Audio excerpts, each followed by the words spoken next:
Wait, where's the agenda? No one sent the agenda? Oh, I thought because I scheduled the meeting, everyone would just know magically what I wanted to talk about and what we were supposed to decide.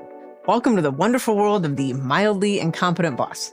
In a previous video, we talked about the toxic boss you need to flee from immediately. But today, we're talking about a different kind. The boss who isn't evil. They're just a lie. They're disorganized, they're vague, they change their mind every Tuesday at 4 p.m. And while they drive you crazy, you've decided to stay. Whatever your reason, today I'm going to teach you the lost art of managing up, or as I like to call it, closing the gaps. They aren't horrible to work for, they just aren't perfect. But then again, who is? And if you don't manage up, their chaos becomes your burnout. So here are 3 ways to handle a mildly incompetent boss without losing your soul.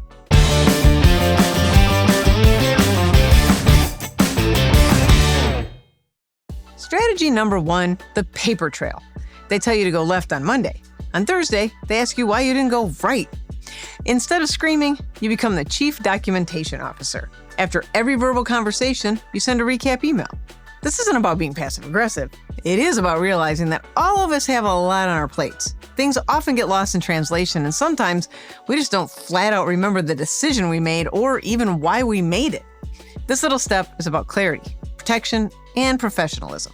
It can be a kind and helpful thing to do for all involved. Strategy number 2, anticipate the chaos. If you know they panic before big meetings, don't wait for it. Send the slides early. Pre-wire the questions. Handle the predictable panic before it even lands on your plate.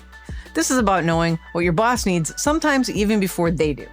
As much as we would love all of our bosses to be some version of Buddha, that isn't likely to happen. So, anticipate the chaos and get out in front of it. Your nervous system will thank you, and likely your boss too. Strategy number 3, the brilliant idea donut. A challenge comes up, and you know a viable solution. However, they might be slightly spinning or worse, reacting too quickly and making a hasty decision. Instead of telling them what to do or why their solution won't work, you make a donut. You take your idea and you put it in the middle and then surround the rest of it as their solution. It can sound like one thing we talked about in the past was, or another approach to use is the yes and approach. As suggestions are being made, you add on to them with an and, not a but. And there's nothing like a good story to illustrate the point from a time when a similar issue arose that got solved with a similar approach. Last but not least, you can also ask a lot of questions, such as this. I wonder how we might, and then fill in the blank. They feel heard, you get a workable outcome, everyone wins. Finally, let me talk about the soul check. Managing up shouldn't mean sacrificing your boundaries, your energy, or your sanity. Their urgency is not your emergency. You can manage up, do great work, and still sleep at night. So if you start to feel like it's taking too much effort and too much energy, check yourself and decide if it's still workable. That's not really about managing up, it's just more about managing yourself. If this helped, share it with someone else who needs to hear it. In the meantime, hit subscribe for more great ways to thrive in the 9 to 5 and beyond. Happy thriving!